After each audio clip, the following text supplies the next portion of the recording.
Today, we're starting our new movie theme, high school films that are adaptations of classic literature. Specific, yes, but there are actually a lot of movies that fulfill this title. The one we're going to start with is the 1999 work of genius, 10 Things I Hate About You. 10 Things was written by writing duo Karen McCullough and Kristen Smith, who were inspired to write it after watching Clueless, which we'll be tackling later in this series. When Clueless came out in 1995, high school movies had been popular for over 10 years, with 16 Candles often being considered the first. The success of American high school set movies were flooding the market. By 1999, the year of 10 Things, the genre was getting spun around higher and higher concepts in order to stay relevant. 1999 alone had Varsity Blues, High School and Football, American Pie, High School and Ranch, October Sky, High School and Coal Mining, all with their own love stories as well. Not to mention that Dawson's Creek was in its heyday in 1999. High schoolers were being overrepresented as a population on screen, and so high school itself was coming to mean more than itself. The site of high school was no longer trying to capture something true about the teenage experience, but instead it was a setting to explore all sorts of concepts.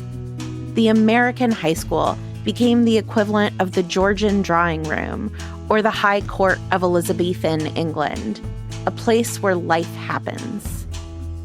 McCullough and Smith settled on Taming of the Shrew as their source text for their contribution into the growing subgenre of high school movies based on classic literature.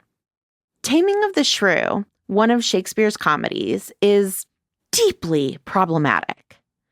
It is about a man dominating a woman to turn her into a good wife. He breaks her spirit. And yet, Taming of the Shrew is constantly being adapted. Just in the 20th century, it was a major motion picture with Elizabeth Taylor and Richard Burton. It was a stage musical and then film musical called Kiss Me, Kate. It has been adapted by the Pulitzer Prize-winning author Ann Tyler into the novel Vinegar Girl. For such a twisted play, we sure love to retell it. 10 Things I Hate About You is about Kat Stratford, played by Julia Stiles, and about her younger sister, Bianca. Kat, a senior in high school, doesn't care what other people think about her and has no interest in dating. Bianca, a sophomore, has a slightly different approach to high school social life. I happen to like being adored, thank you. She desperately wants to date, most especially a doofus named Joey, who's pursuing a catalog model career.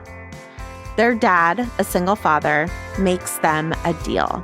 Bianca can date when Kat does. I am the only girl in school who's not dating. Oh, no, you're not. Your sister doesn't date. And I don't intend to. And why is that again? Have you seen the unwashed miscreants that go to that school? Where did you come from, Planet Loser? As opposed to Planet, look at me, look at me. Around the time of this deal, Cameron, an adorable Joseph Gordon-Levitt, arrives at school and immediately falls for Bianca. He asks out Bianca, who tells Cameron about the deal that her father set. She can only date when her shrew of a sister dates too. Well, yeah, but I'm sure, that there are lots of guys who wouldn't mind going out with a difficult woman. I mean, people jump out of airplanes and ski off cliffs. It'd be like extreme dating, huh? Cameron gets to work on finding a way for Kat to start dating so he can take out Bianca. Cameron even tricks Joey the doofus catalog model into financially underwriting the whole endeavor. Enter Heath Ledger playing Patrick Verona. I remember the first time I saw his face on screen. Patrick is scary. He smokes. He has a reputation of violence. He takes wood shop. I heard he lit a state trooper on fire. He just did a year in San Quentin. Yeah, well then at least he's horny. Joey and Cameron approach Patrick, offering to pay Patrick to take out Kat. Eventually, Patrick agrees and starts pursuing her. Nice ride. Vintage fenders. Are you following me? I was in the laundromat. I saw your car. Came over to say hi. Hi. Not a big talker, huh? Kat keeps Patrick at an arm's length. She is committed to not caring what other people think about her and acting in a way that allows for her self-respect instead. But the not caring about what other people think has slid into actively courting their distaste. Being confronted with Patrick is making her recalibrate. She starts to wonder if maybe this guy likes her for her, and whether that's actually kind of fun. Heath Ledger as Patrick is, of course, beyond adorable. This was his breakout movie, and for a good reason. But the role is delightful not just because of Ledger's performance, but also because of Patrick as a romantic hero.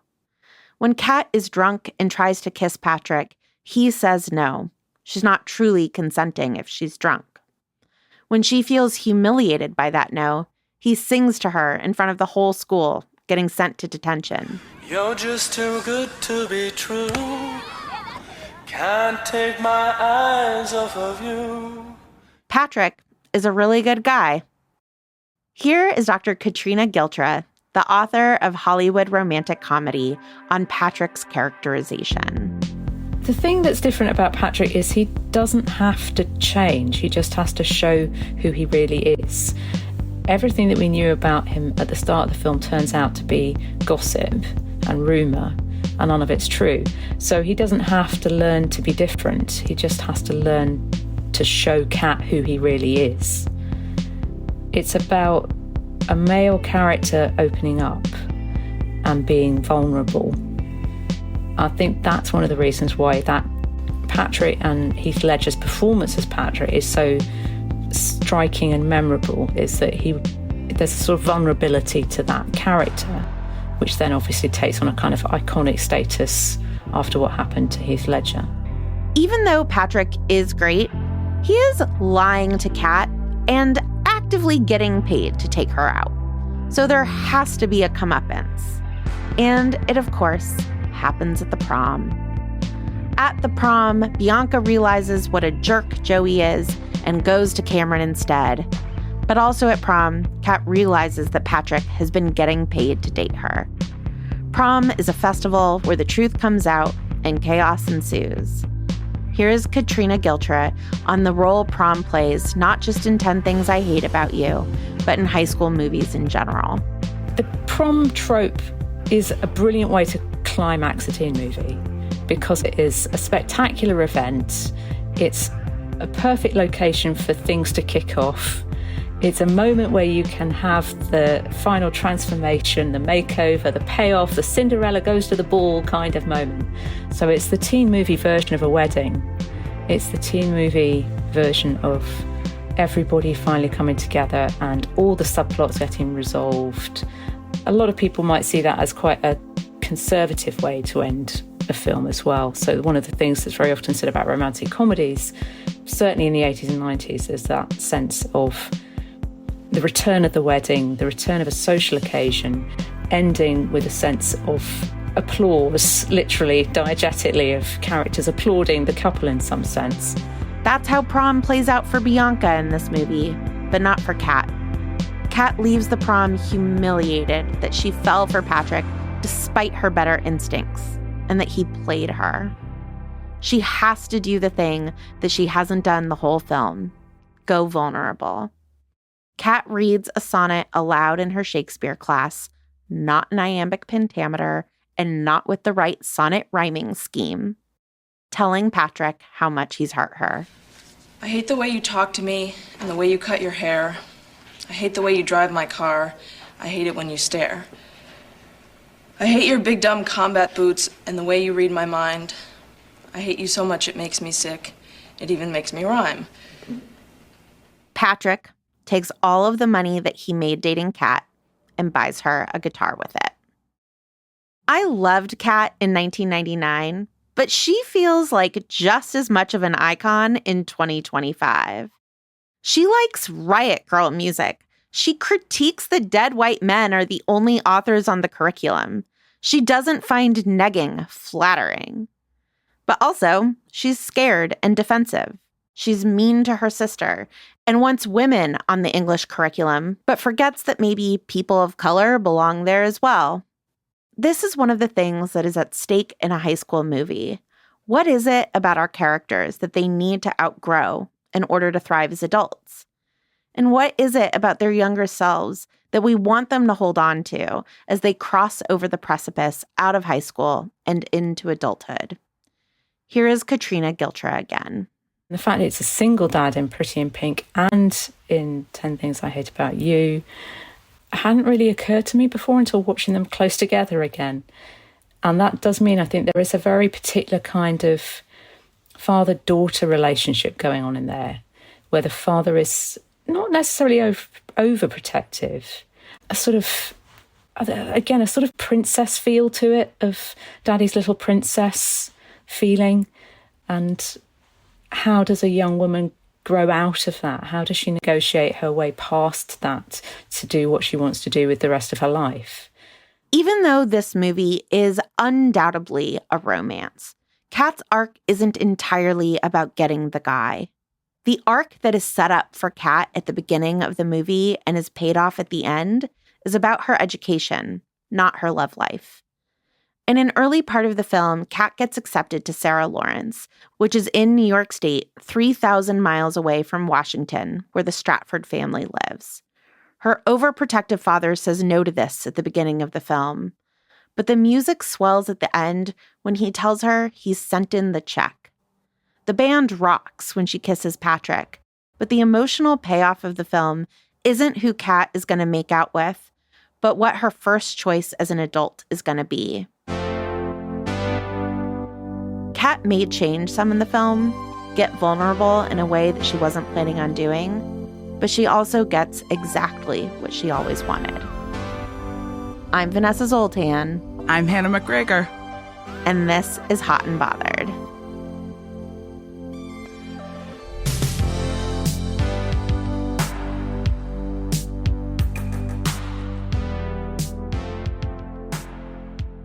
So Hannah, I vividly remember seeing this movie. I was 16 years old.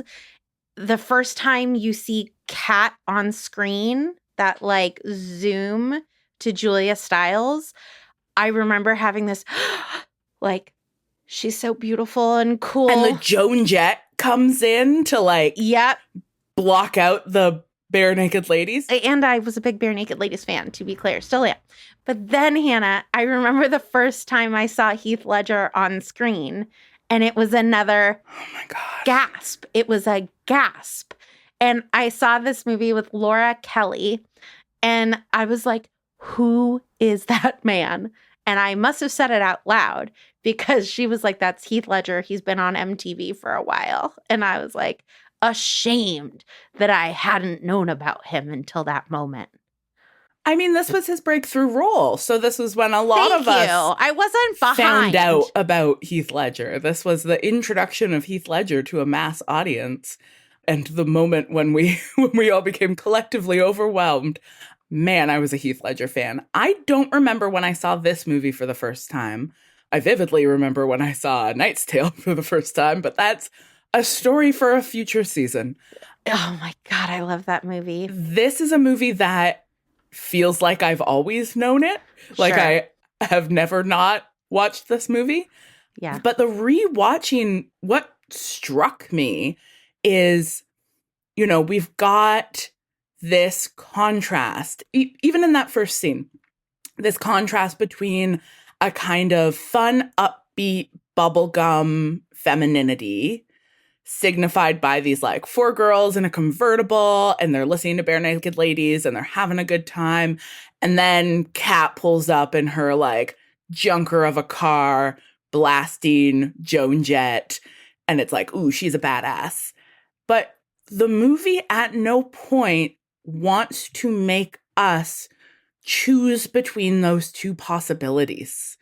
It's really interested in the idea that you can be an angry feminist punk rock, like listening to Joan Jett, listening to Bikini Kill, yelling at people about the patriarchal impact of the canon, and you can be somebody who like loves pop music and likes wearing girly stuff. And one of those isn't better than the other.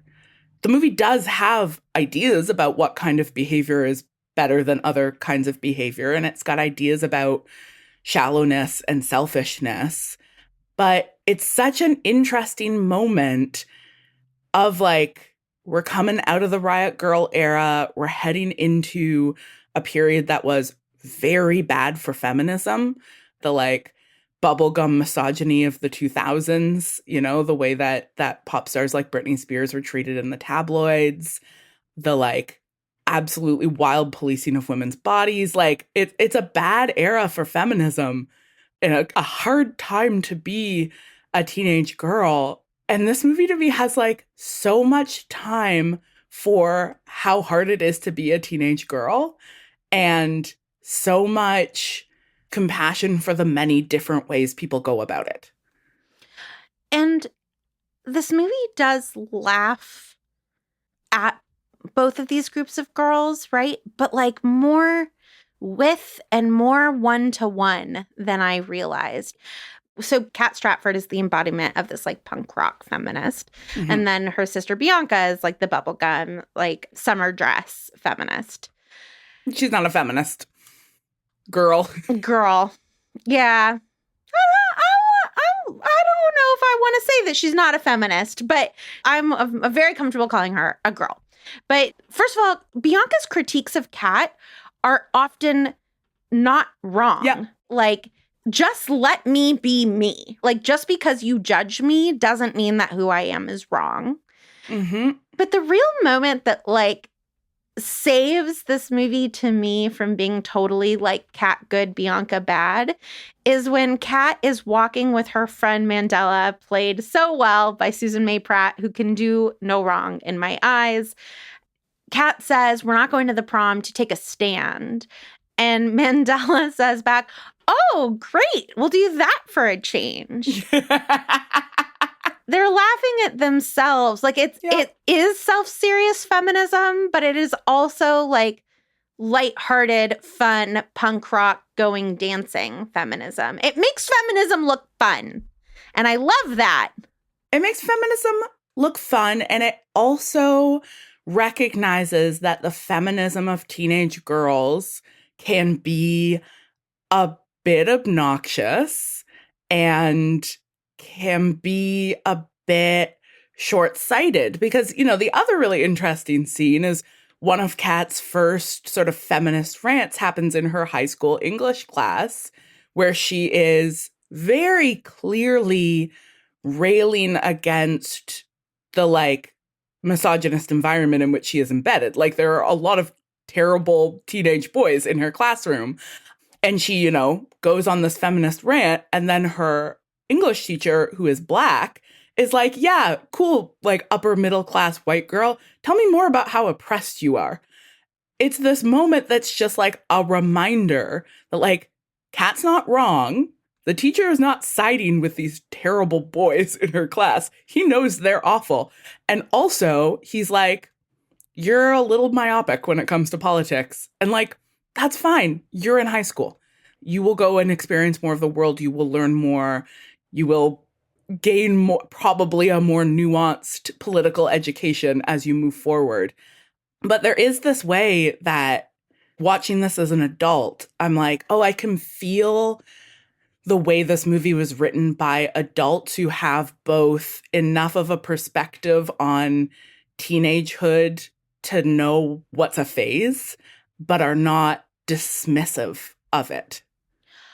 We're going to jump into talking about love in a second, but we always ask this question about what's text and what's subtext. And I think that scene in the English classroom is such an important scene. Kat is like, "Why are we reading Hemingway? Why aren't we reading Charlotte Bronte?" And the her teacher who's Black says, why don't you go to your next PTA meeting and ask why we aren't reading any Black men? Do you think it is text or subtext, though, that he is still a misogynist? Because those boys are much worse behaved in that class, and yet Kat is the one who's always kicked out. Yeah. And she's even kicked out for liking one of the assignments. He literally says to her in this scene, get out of here, you're annoying me. I just do think that this is done on purpose. I don't know the play Taming of the Shrew well, but I do think that Catherine, the main character of Taming of the Shrew, is probably told by a lot of men that she's very annoying and shrewish. Mm-hmm.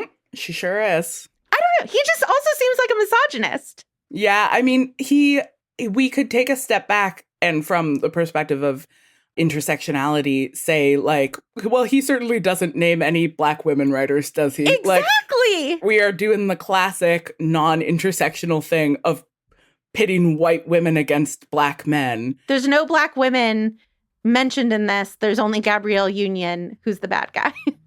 Yeah, I mean, I read his high-handedness as part of the larger culture of education at this school, which does seem to be leaning in the absurdist direction. Yeah.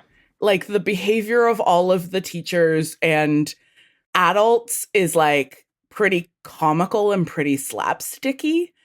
And I think that is a way of like putting them in school while also lowering the stakes of the school part of the story.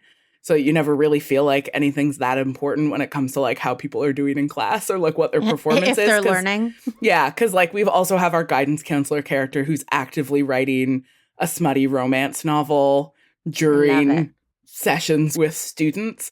And then we've got the like coach who is constantly getting beaned by a golf ball or these aren't great teachers, but that's not what we're focusing on. I just wish we saw him kick out a male student also. That's all. Yeah, absolutely. Joey is worse behaved than Kat. And I do think that this is a sign that we find characters like Kat, right? Like women like Kat annoying, which I do think leads us really well into like, what does this movie believe about love? Yeah, absolutely. So let's talk about Kat's annoyingness because she is our Shrew. This is an adaptation of Taming of the Shrew. And in the original text, she must be fundamentally transformed in order to become lovable. And as an update of that play, this movie has something pretty different to say about the degree to which women need to change to be loved. But what it has to say, I think, is not like you should be loved exactly as you are. I think it's important that Kat is kind of mean and often derailing conversations or like unnecessarily standing in the way of things other people want to do. Like she's pretty self-righteous. She's very aggressive towards her sister. And one of the things that I see both her and Bianca as sort of our two female protagonists navigating is the relationship between transforming yourself for the sake of the expectations people have of you versus transforming yourself for the sake of interdependence and relation. And how hard it can be to tell the difference between those things, especially when you're a teenage girl and the messaging that you're getting all the time is that you should contort yourself into some other shape in order to fit in and be desirable for boys. Yeah, I forgot the way that Kat is shown to be truly mean at the beginning of the movie. Her dad comes in and says like, "Hi, Katerina, made anyone cry today?" And she kind of smiles and says, "Not yet, but it's only 4:30. And we know later in the film, like Kat made a decision at one point that she wasn't going to do things to live up to other people's expectations, which is like a beautiful lesson to learn so young, right? Like she learned this at 14 and has stuck to it ever since. Like, whoo. And you can see how that would eventually lead to like, actually, the world is my enemy because it is constantly telling me that the way that I want to be is wrong. Yeah, because it's constantly imposing, everybody is imposing expectations on me all the time. And so every day is a fight. Yeah, and I think that that is, right, like what Love teaches her throughout the movie, right? Like, is that there's a difference for standing up for who you are. There's a difference between like a strong boundary and total castle walls. Like, Yes. this shall not be breached. Yes, yes, yes. And on the other hand, we've got Bianca's sort of, there's a difference between wanting to fit in and be part of something and prioritizing that to the extent that you turn other people into tools that you are using for your own self-interest. And there's a sense that like they're kind of on opposite extremes and that they both move slightly more towards each other's perspectives without needing to arrive at the same point. Like at the end, Bianca's still Bianca and Kat is still Kat, but the experience of falling in love and needing to change a little bit for the sake of the person that you love has changed them both and moved them closer to each other. I think that the other thing Bianca learns, though, which is a lesson that I adore, is she like has a thesis to her character toward the beginning of the movie. She says, I happen to like being adored. Thank you very much. Mm-hmm. And I'm like, valid desire, child. But then at the end of the movie, I think one of the big things she's realized is I don't need the world to adore me. Some adoration is actually better than others. Yeah. I don't care if Joey adores me, but it turns out that this Cameron guy has opinions that I respect, and so I want him to adore me. So Bianca has not decided that she doesn't care about being adored, but she's nuanced it. Like, Yeah. I want to be adored by certain people. Yeah. Like, it's okay to want to fit in, but maybe you should choose who you want to fit in with. Exactly. Yeah, and for Kat, it's like, it's okay to not want to fit in, but that doesn't mean that you need to push everybody away. Right. It's okay, I would argue, that you need that guy in the balls because he groped you. Actually, kind of proud of you, girl. But it's not okay to just, I don't know, you hate prom, but a girl puts up a prom poster and you immediately tear it down. It doesn't feel political. It feels mean. It's so funny, though. It's very funny. This bit where Kat is constantly ripping down a prom poster when she sees it, and the girl who is postering is always right there. Right there. She's like, hey, she just put that poster up. I mean, you know, obviously, I adore the meanest version of Kat. She is my inner riot girl, just screaming at everyone. But I also love her and Patrick, Heath Ledger's character, and the way that she has to learn to let people in, and that she is right to be suspicious as soon as he starts asking her to change too much. Like, that's such an interesting dynamic for me. Like, the scene when they've come back from the paintball fight. We can talk more about this version of paintball where you just throw balloons full of paint at each other. I really wish that's what paintball fights were. Was this because they didn't want to put a gun in the movie? I don't know, but I love it. I don't know, but it's great. It's great. This sort of paintball water balloon situation is very charming. So they go back to her house and they both sort of are still covered in paint and it's adorable. And he asks her to prom and she's like, that's really sweet, but I don't want to go to prom. And he pushes it. And as soon as he pushes it, she's like, why are you doing this? Why are you trying to make me be somebody that I'm not? But like, in other ways, she has been okay with him pushing her. Like, he has pushed her. He refused to kiss her when she was drunk, right? And that was like a challenge that they had to overcome because she felt rejected. Like, he pushes her out of her comfort zone by just convincing her to like give him a chance and go on a date, even though she's like clearly sworn off dating. Like, she's okay with being pushed, but in that moment where he tries to persuade her, where he tries to like peer pressure her into being somebody she's not, she's immediately so suspicious. And she's right. Yeah, which is why, I mean, we'll talk more about this, but it's why the betrayal is so painful, right? Is that he gaslit her. It's like, you made me doubt myself. To me, this movie believes in a few things about love. Everything you said, and one, this is another fake relationship to true love movie, which we talked about for a long time with How to Lose a Guy in 10 Days. And what's interesting to me about fake relationship to true love or bet movies, right, are that they get people who wouldn't usually date to date each other. Yeah. Neither Heath Ledger nor Julia Stiles, right? Like Patrick and Kat, they're not looking to date. And if there wasn't this shtick of Cameron wanting to be able to take out Bianca and so using Joey to pay Patrick, right? Like if there wasn't this whole thing, then these two characters wouldn't go out. And then also Bianca has a crush on the wrong guy. Yeah. Like she likes Joey, even though Cameron is the right guy. And I do think one of the things this movie believes about love is like we are often wrong about who we should be with, at least in high school when we're young. And like we just have like wildly wrong ideas about what's going to make us happy and that we have to be open to change in that way.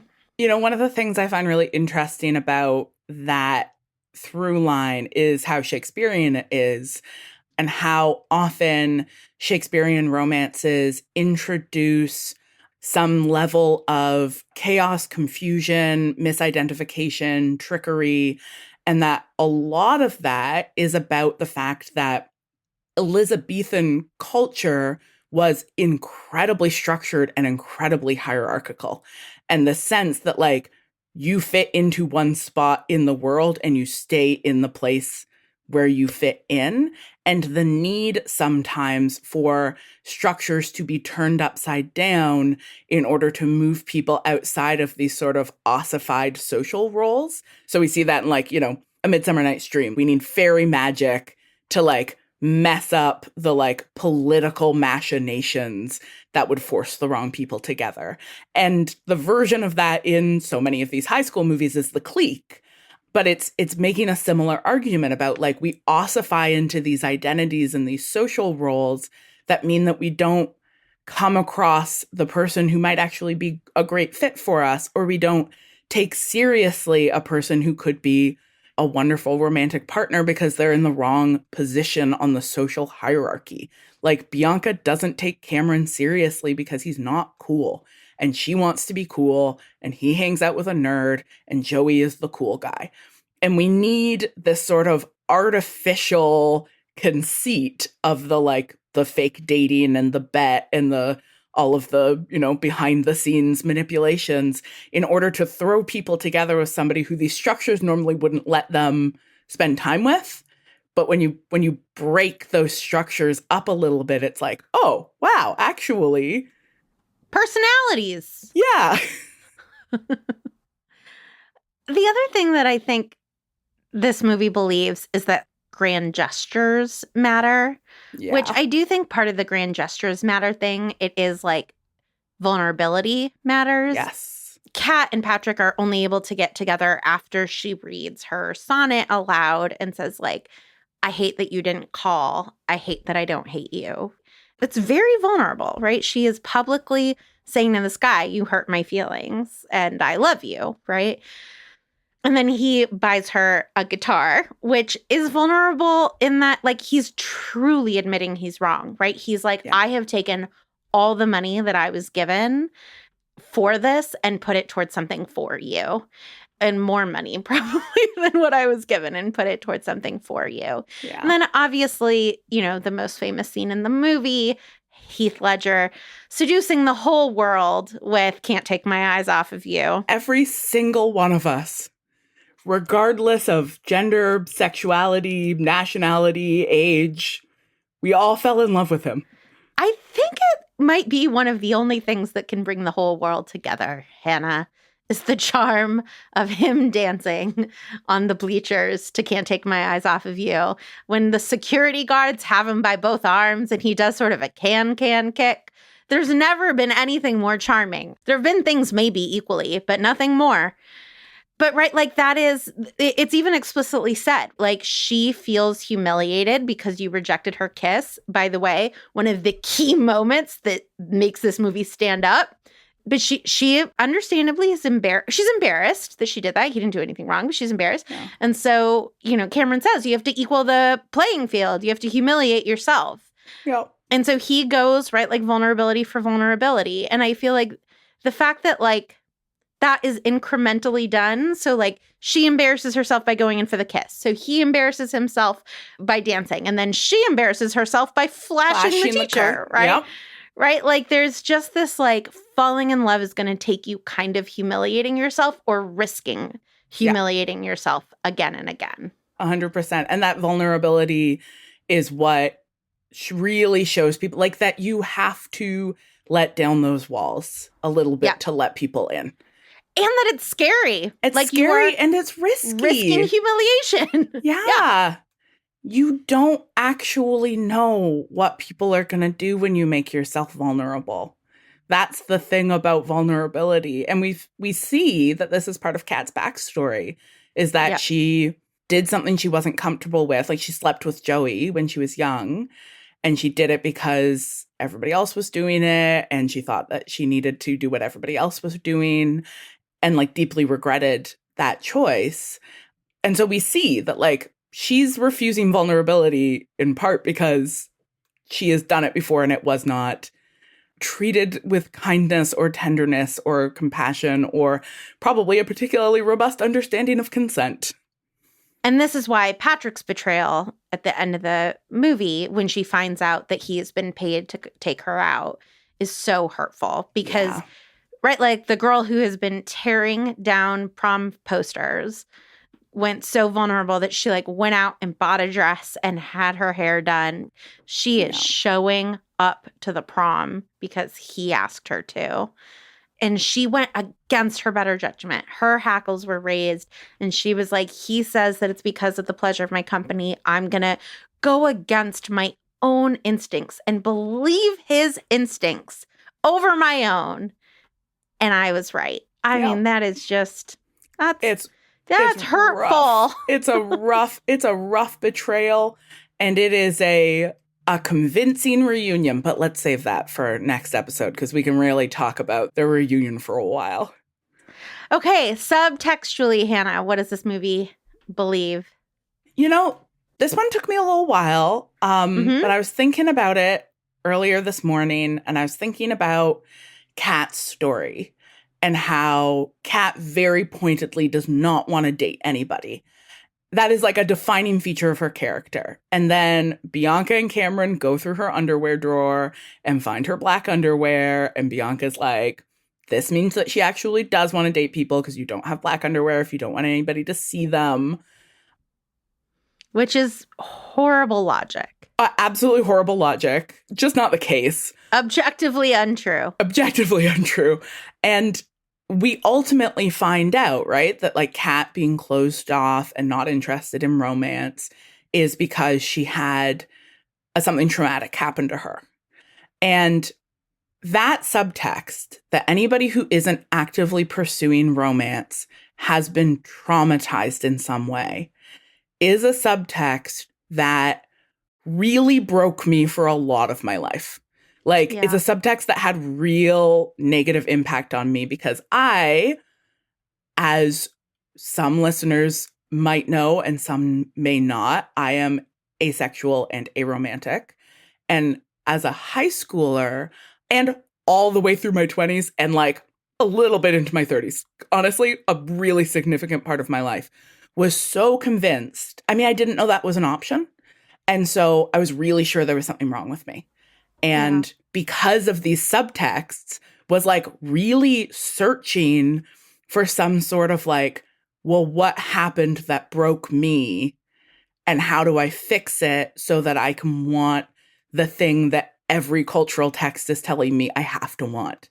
Because all of the stories I have access to, people who aren't interested in dating and just want to read feminist theory and go to punk rock concerts with their friends are secretly hiding a desire for, like, and, you know, at one point I would have said secretly hiding a desire for heterosexuality, but even a desire for romance. Even that idea that, like, that is so normative and so required that a disinterest must be explained is one of the really key subtexts.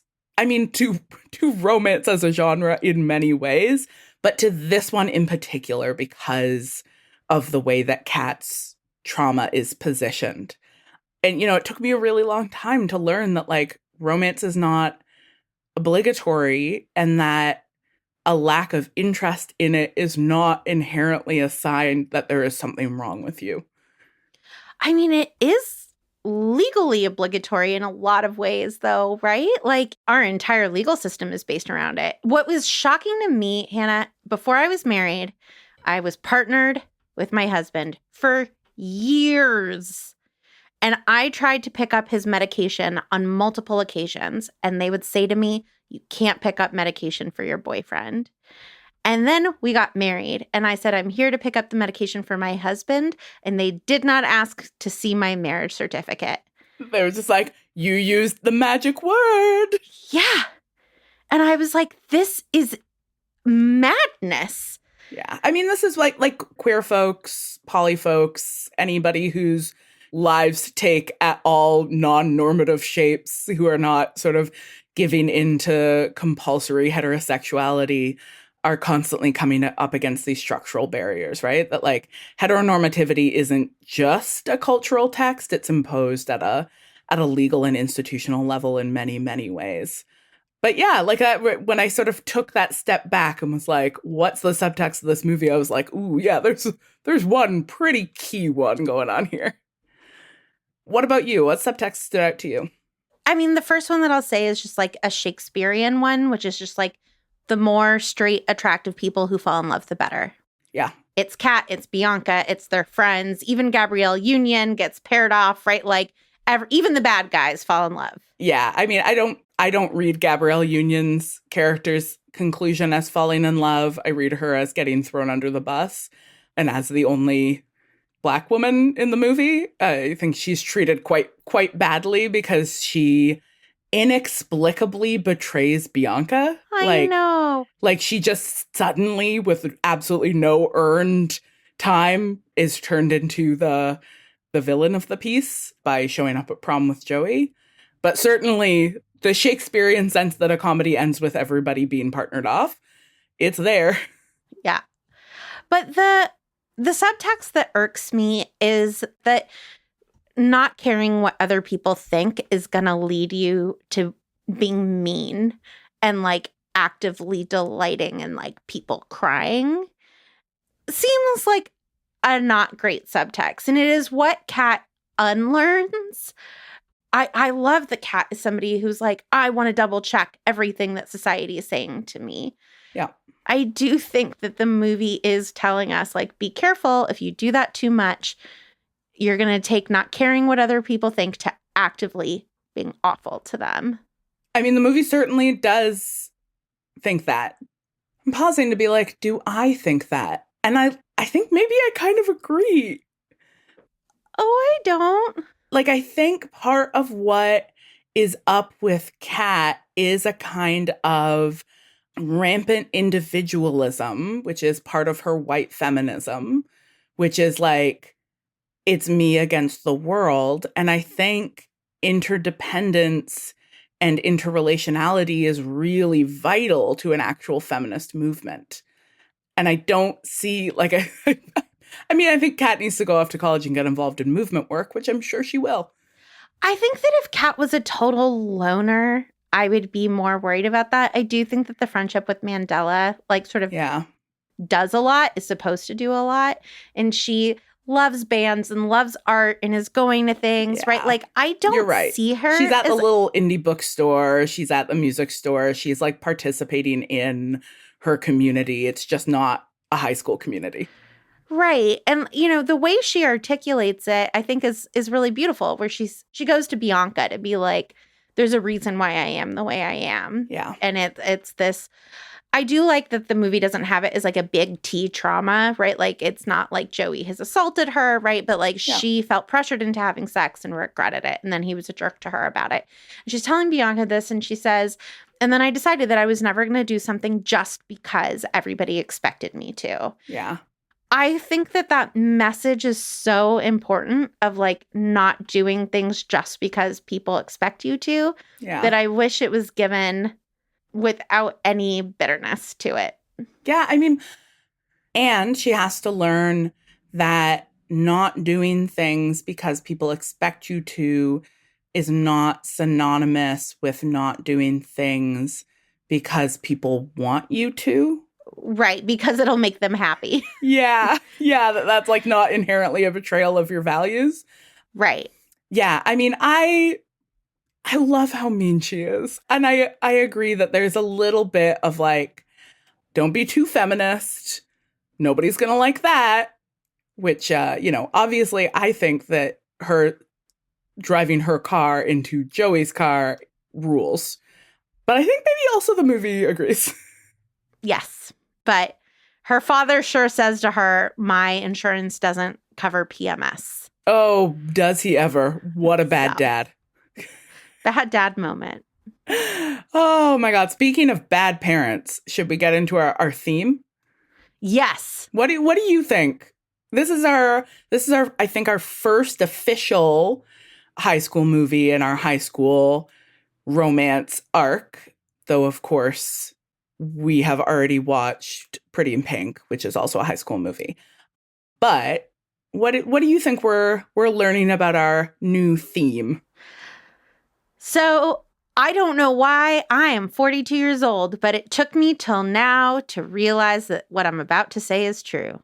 That who you go to prom with is somehow a capstone of who you were in high school. Yeah. It is the like capital M, capital S, most symbolic thing about you. And barely second is where you're going to go to college. Yep. American high school movies believe that. Oh, man. I mean, they really do, which does get me into a question that I really had while watching this movie. So in my mind, when I watch high school movies like this, these aren't taking place at a real high school. These are taking place at the imagined American movie high school that like doesn't really exist anywhere. No actual high school is like this. This is just like a alternate dimension imaginary of high school. And so I will be really interested to hear from American listeners about particularly these high school movies and like how much of it actually overlaps with your experience. Because for people not from the US, distinguishing between what is a made-up thing for American movies and what is an actual feature of American culture is often very difficult to do. I think that that's true for Americans too, though, right? Like, I think that we get told what high school is supposed to be, like, and acted out. Yeah. I will say we need to hear from listeners, because I went to high school in Los Angeles, California. I went to private school, and it was like a lot of like producers and actors' kids. I did not go to in any way a prototypical high school. Yeah. So we're going to have to expand the survey sample size. And I went to a small arts high school that had 8 girls for every guy, and most of those guys were gay and they were out. Being gay was extremely cool at my high school. So the number of couples that went to prom was extremely low. Yeah. What about you, Hannah? What do you think that we learn about high school and the high school movies from this movie? Okay, I am going to take us back to Shakespeare a little bit. So one of the things, as I already mentioned, the Shakespearean adaptation of it all is really interested in like ossified social structures and hierarchies. And to gesture towards that, this movie contains one of my all-time favorite high school movie tropes, which is the new kid gets introduced to what the high school cliques are. By 1999, this is a familiar trope. Like, it's familiar enough to viewers that it can be played with and parodied a little bit. And I love the cliques at this high school because you've got, I mean, the white Rastas, humiliating. Probably the most recognizable part of this for me, because I tell you, Arts High School in Ottawa, we had some white Rastas. So there were a lot of white kids with dreads. That happens. Sure does.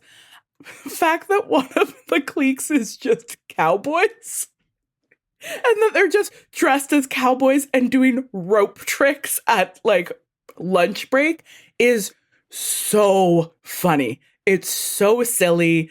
It's so goofy. It's doing that same narrative thing of being like, people have their cliques and they stick to them and it's how the school is structured, but the cliques are so goofy. Yes, this is a movie that is reifying norms while absolutely laughing at them. Well, absolutely laughing at them. And lots of like little slapsticky or even outright surrealist moments. Like the soccer team playing while one kid runs around catching golf balls in a basket. Like, yes. There's just lots of scenes that are like taking familiar tropes over the edge into the parodic. And it is part of the pleasurable goofiness of this movie. But the other thing that we're going to see a lot in our discussion of high school movies is that, like many high school romances of this era, this is a adaptation of a classic work of literature. That is very common, I think, in part because high school itself is a place where you first encounter a lot of these classical works. And so there's this sense of like Shakespeare makes sense as a way to play out high school dynamics because in high school you read Shakespeare. Mm-hmm. This idea that like you're reading works in English class that then are also the inspiration for what is happening in the narrative of your life is like a tried and true characteristic of the high school romance that also, I think, has a lot to do with the politics of canonicity, which is what I would like to talk about with my emergency stop button.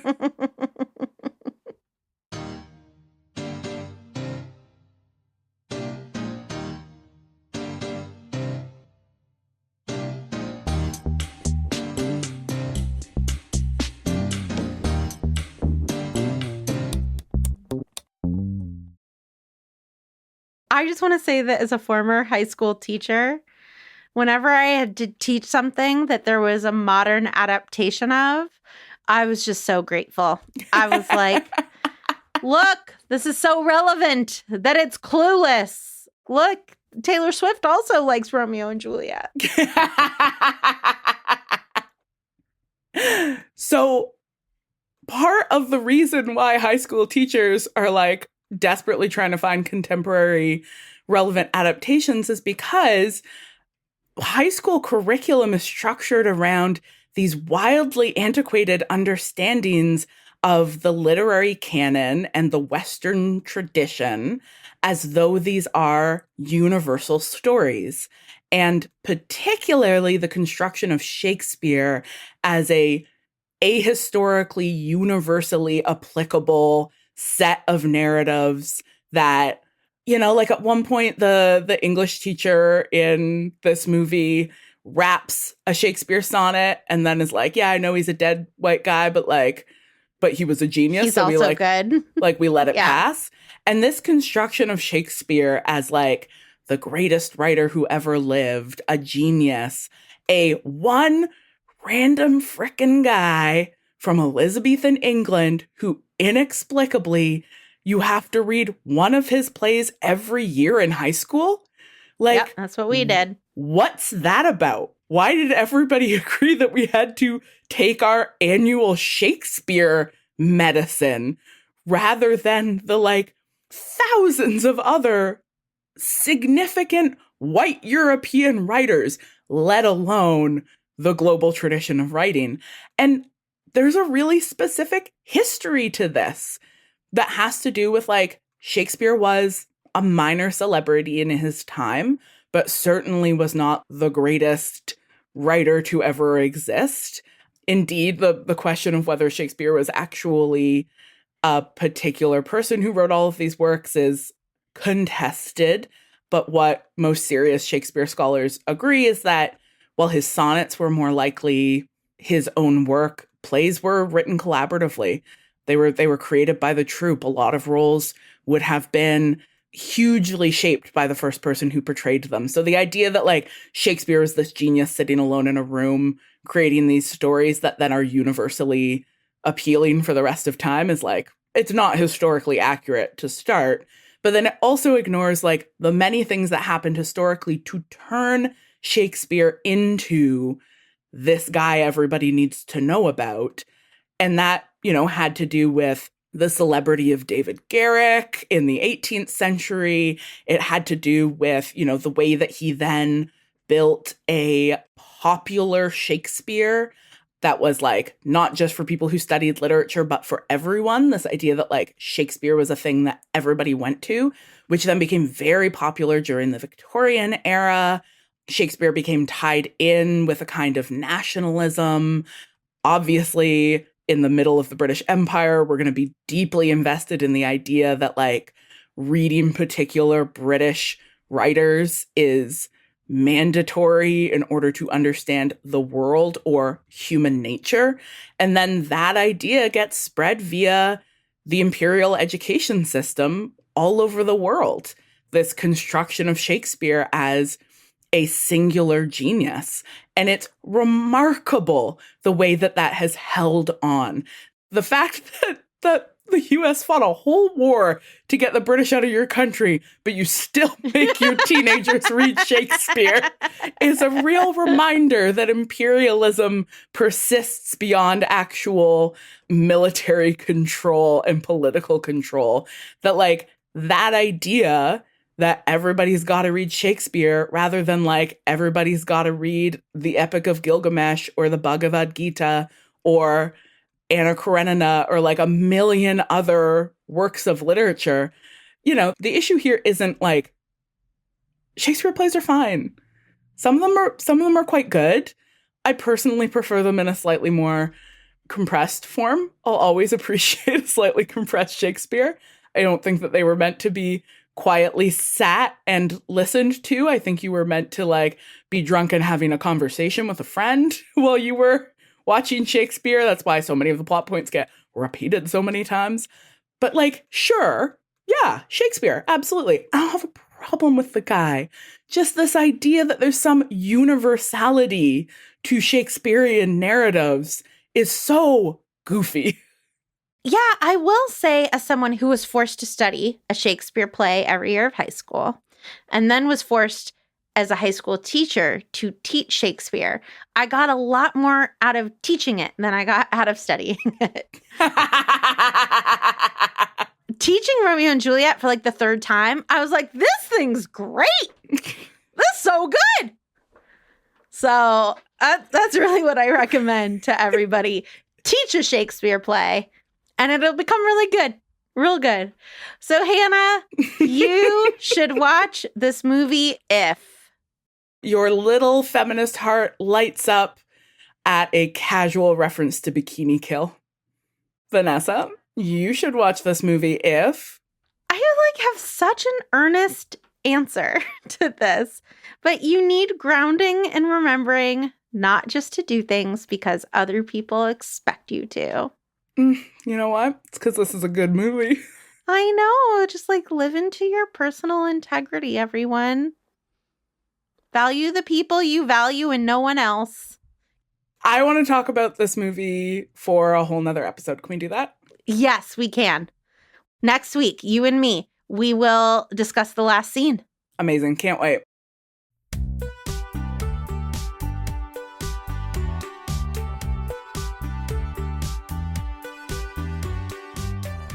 So, So we talked about Shakespeare in today's episode, but Taming of the Shrew is a thing.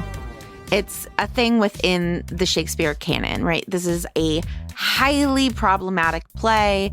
And, luckily you don't need to know too much about the play to know that it's highly problematic. It's right there in the title. But we did think that we should get a little bit more into that and really try to understand what it is that 10 Things I Hate About You is in conversation with, especially because we're at the beginning of this mini season where we're talking about high school adaptations of classic literature. So we are getting just the most perfect expert on the phone in order to talk more about this, Rebecca Hixon. Rebecca is an assistant professor of English at Lord's University. Her dissertation just finished in 2023, so Rebecca is hot off the presses in this. It was titled Tell It Again, But Different: Gender, Race, and Adaptation in Taming of the Shrew and Othello. And her research focuses on how contemporary adaptations of some of Shakespeare's most controversial plays can act as windows into pop culture, genre, and current intersections of race, gender, sexuality, and class.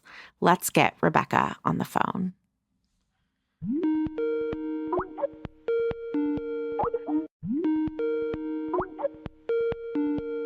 Hi, Rebecca.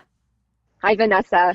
I am so excited you are here to talk about one of my favorite movies and I think one of my least favorite plays. This is fun. I agree. So can you just tell people briefly, we don't get into it much in the episode, can you tell people briefly the premise and plot of Taming of the Shrew? Well, I will say, as someone who might be familiar with 10 Things and not with Taming, it's actually very similar plot-wise. We have a family, so we have a father and 2 daughters. The older is Catherine, the younger is Bianca. And Bianca is sought after by suitors, but she's not allowed to be married off until her older sister, Catherine, who is considered kind of cursed and a shrew, is married off by her father. And so Petruchio comes to Padua and specifically says, I've come to wive it wealthily in Padua. And so the kind of value of Catherine is really measured in the sense that she will have a very large dowry, and Petruchio is also kind of paid by these other suitors to pursue her.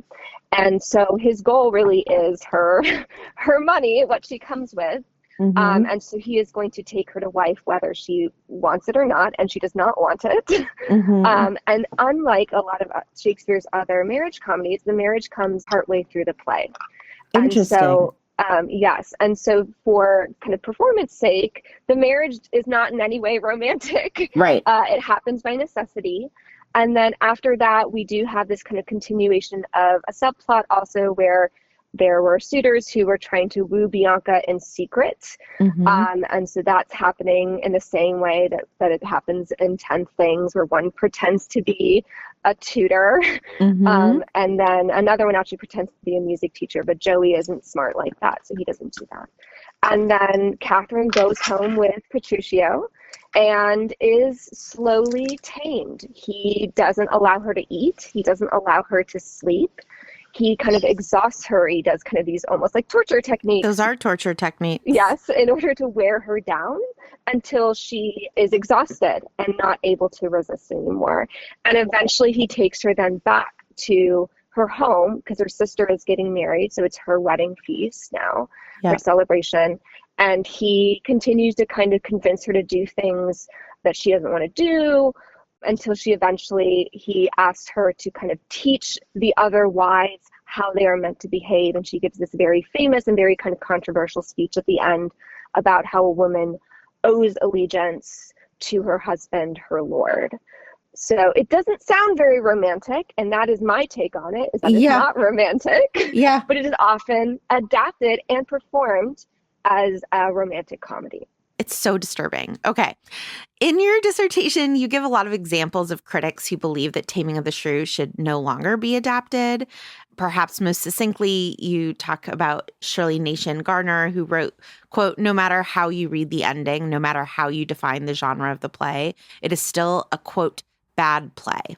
So I'm wondering if you can tell us about some of the popular commentary and controversy around Taming of the Shrew. I'm sure that we can guess at some of it, but I'm sure that there's a lot that we can't guess at.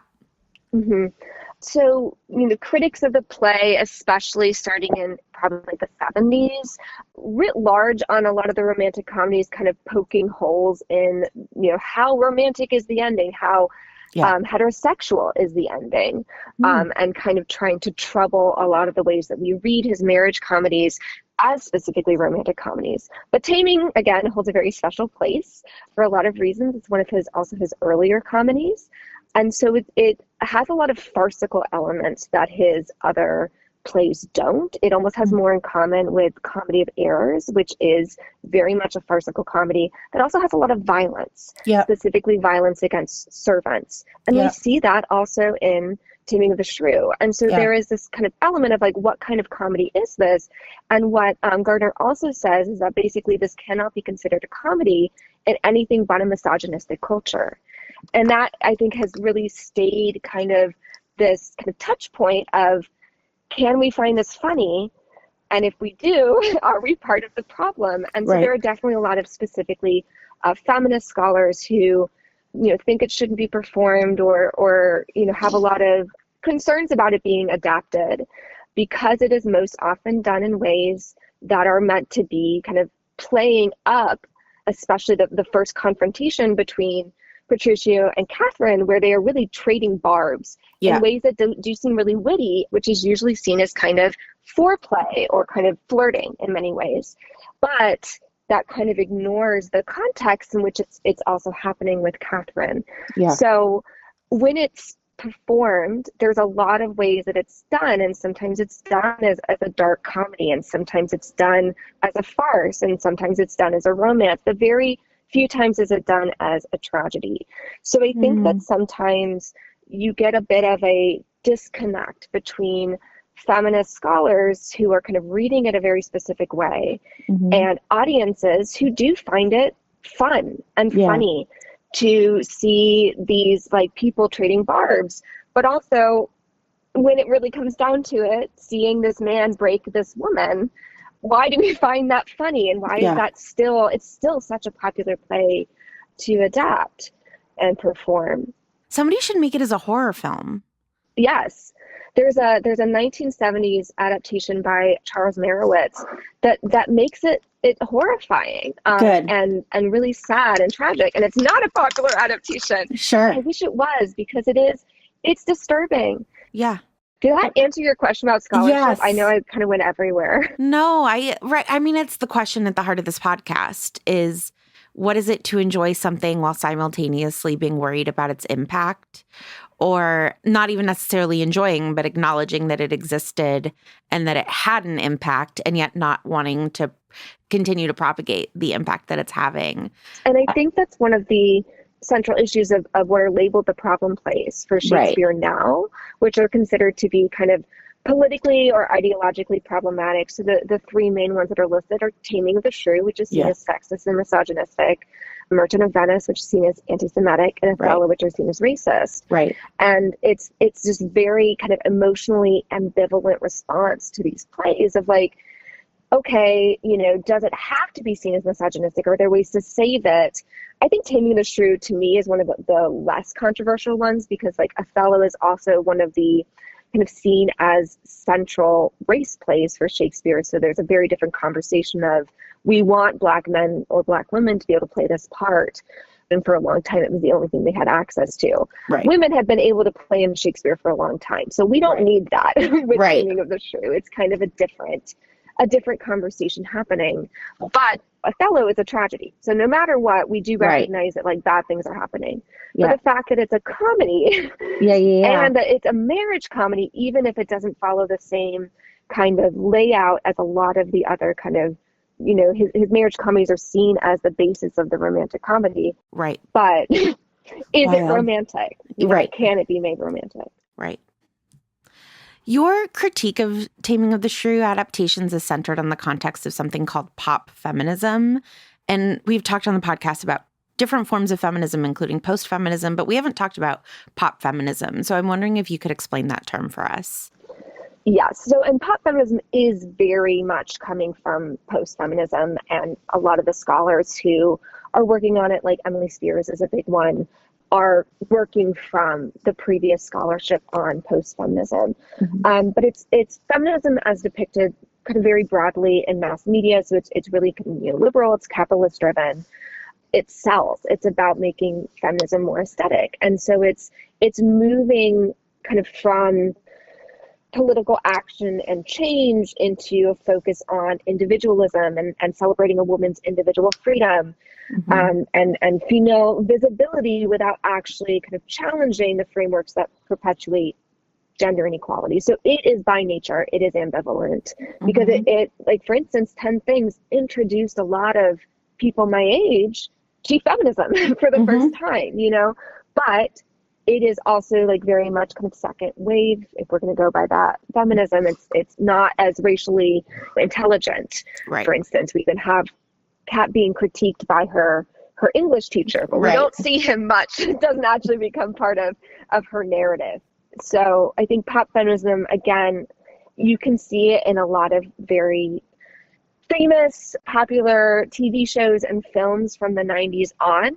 And it is kind of synonymous with, I think, some of that girl power movement. But even now, the way that like Me Too started very strong and then shifted more into kind of a buzzword and a way to kind of sell things about being a girl boss. And now like that phrase becoming big and then waning again, where we're seeing a lot of these cycles of the same sort of phrases that are part of pop feminism. That made me very sad. Okay. Yes. Sorry. I'm so sorry. Yes, it's your fault that feminism keeps failing in the face of patriarchy and capitalism. I hold you responsible. So my last question, because I just know we're running out of time here, is you write a lot about something that we did not touch on at all in our episode, which is how class operates in the film. And you mentioned this in terms of Petruchio in the play, just going after Catherine for her dowry. And, you know, Patrick is money motivated to some extent, but then we see him, because of the feminism of the film, we see him spend all of the money he made on Kat. And yet he's obviously coded as much less wealthy than the very affluent Kat. So I'm wondering if you could just talk a little bit about how you see class playing out in the film in 10 Things. Yeah, for sure. So that was part of kind of my larger argument, again, also about how do the adaptations attempt to make Petruchio likable? Why we need to be able to root for him. We also need to be able to root for Catherine, but I think that's not as hard to do. If we're talking to a pop feminist audience, we like a woman who speaks out. We want her to be outspoken, and that's part of what actually the people hate about her in the play. But in this case, saving Petruchio, making him vulnerable, making him kind of us able to emotionally connect with him. And at least in the case of, is it called Padua High? Yes, it is. Yes. Okay. So it's named after the city. And I thought he is very much an outsider. You know, we see the Stratford sisters clearly very well off, but so are some of the side characters. You only love your Skechers because you don't have a Prada backpack. Yes. And in that way, already kind of thinking about love in relation to money. It's very kind of consumer value driven. And this is true also as a teen film. There's sometimes, it's not necessarily product placement, but there's a focus on, you know, costuming and what they're wearing. Yeah. For Patrick, he is very much kind of coded as working class, and he seems to kind of need this money, perhaps. I mean, Joey calls him trailer park trash. So there's clearly this indication that others kind of also view him as, you know, not having the same wealth as them. There are all the rumors about him, you know, just coming out of jail, which unfortunately also sometimes, you know, class coded as well. Of course. And so we kind of therefore forgive him for jumping at this opportunity to tame her, because he is seen as not needing this money. Right. And like, yes, he's jokey about it and he's bargaining for more money, but also then, you know, he cares about her. Like, he cares for her and doesn't expect a return on that, like when he takes care of her at the party. So there's other things that make us like him, but at the very beginning, class is kind of what gives him this excuse. You know, it's not about power, it's about money. Oh my God, Rebecca, I could talk to you about this all day. Thank you Call so me much. whenever. Thank you so much for your scholarship in general, and then for taking the time to talk to us about this. And we will be back in touch. We will be back in touch sooner rather than later would be my guess. So just thank you so, so much. Thank you. I could talk about this forever, so I appreciate the chance.